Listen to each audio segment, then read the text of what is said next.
साथीहरु नमस्कार। आज मैले मोमोको चटनी कसरी बनाउने भनेर एउटा सानो भिडियो लिएर आएको छु।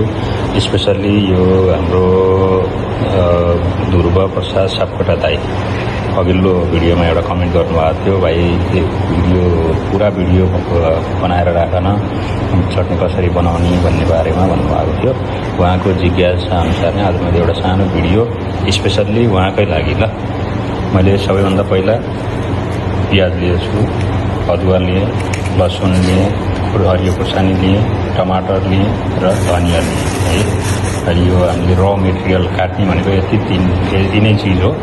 यसमा हामीले पछि एड गर्छौँ जो थोरै तिलको छोप र तपाईको आँखे टिमुर है। यति गरेर पछि लास्टमा मिक्सरमा हाल्यो। पहिला यसलाई हामीले काटेर सकौँ। साथीहरु यसरी हामीले प्याज काटियो, त्यसपछि हरियो खुर्सानी काटियो है। अदुवालाई यसरी कुटेर मसिनो बनाइयो। त्यस पछाडि लसुन त्यसलाई पनि हामीले हल्का मसिनो बनाइयो। धनियाँ काट्यो र टमाटर यसरी काट्यो। यो काट्ने काम हाम्रो लगभग सम्पन्न भइसकेको छ। अब यसलाई हल्का फ्राई गर्ने। फ्राईको भिडियोमा हामी सँगै जोड्दैछु। पत्ता जान्नको लागि हामी तेल फ्राई गरौँ, त्यसलाई पकाउने होइन।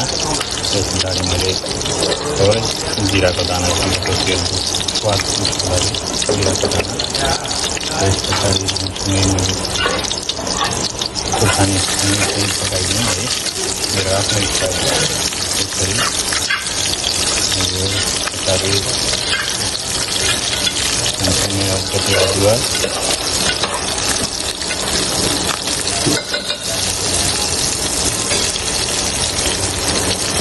पाक्दै जान्छ। अघि हामीले कुटेको लसुन सबैलाई गर्ने बिस्तारै चलाउने। हल्का रातो हुन्छ।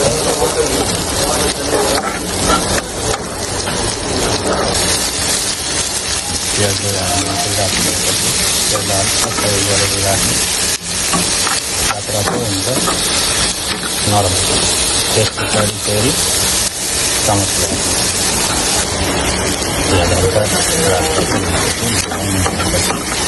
अब हामीले यसलाई के गर्ने, यहाँ टमाटर राख्ने फेरि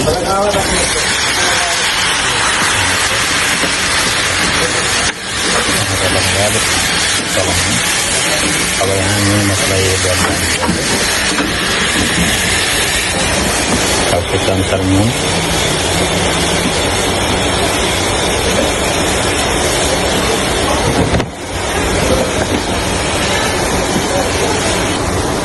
नुन हालिसकेपछि अलिकति जिराको पाउडर पनि हालिन्छ।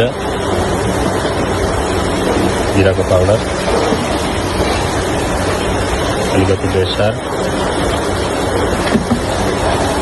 धनियाँको पाउडर पनि सँगै हालिदिने। चलाउने है। अचारको यो सबै पानी सुकाउने, सबै मजाले पकाएर हल्का ड्राई बनाउने। त्यस पछाडि यसलाई निकाल्छौँ। यसको खान सकिन्छ। अन्तमा हामी धनियाँ हाल्छौँ। यो अलमोस्ट तयार भयो। ड्राई भइसक्यो पानी पनि। हामी धनियाँ हालिदिन्छ है। त्यस पछाडि अब यसलाई मिक्सरमा हाल्ने काम मात्रै गर्नुपर्छ। अलिकति आँखेटी राख्ने, मिक्सरमा हाल्ने र त्यसमा सोपको लागि अलिकति त्यो सेतो तिल त्यसको सोप राख्ने चटनी तयार हुन्छ। अघि पाकेको चटनी रेसिपी, त्यसको माथि धनियाँ र आँखे टिमुर यसरी राख्ने। अब यसलाई मिक्सरमा ग्राइन्डिङ गर्ने है। हेर्नु साथीहरू, अघिको अचार यसरी रेडी भयो। बट्टामा पनि प्याकिङ भइसक्यो है।